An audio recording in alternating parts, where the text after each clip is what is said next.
always in this wheelchair. It was June 13th of 1998 when my husband and I, on our third wedding anniversary, went for a bicycle ride. And suddenly, on this beautiful Caribbean blue day, out of nowhere, a 7,000-pound tree fell on top of me and left me paralyzed from the waist down. 80 feet of tree and live power lines lay on top of me. I'm lucky to be alive. The rescue was difficult. The helmet saved my head from a brain injury.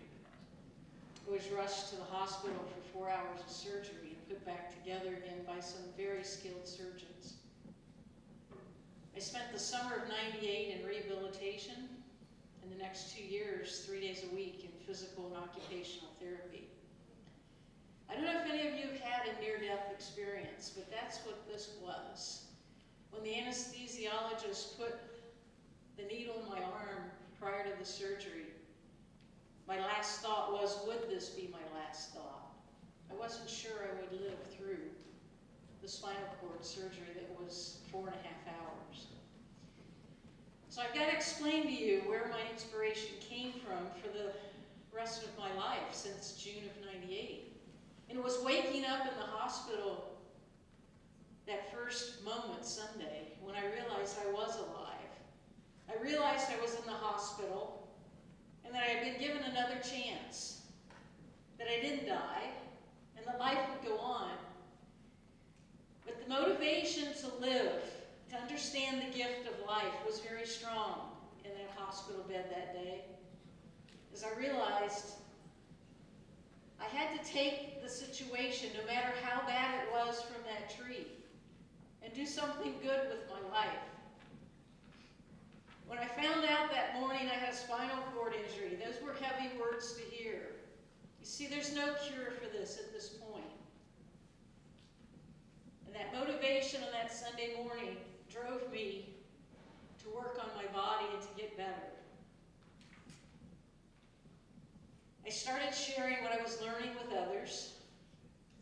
I was a professional speaker at the time, and all my friends in the industry said, Rosemarie, you got to share your lessons about being resilient, about dealing with adversity, and about hopeful futures. And that's what I started to do. So Al found out about the articles that I've been writing. Al found out about all the speeches that I've been giving. Al found out about the book that I wrote, that Take Back Your Life, and all the other 11 books that I've contributed a chapter to.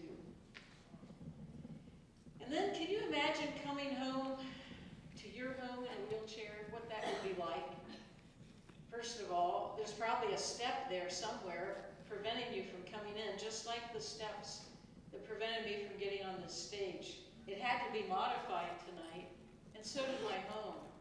We had to put an electric lift just like that because of the 3 steps into my front porch. So then Al found out that I built a new home. This home is amazing.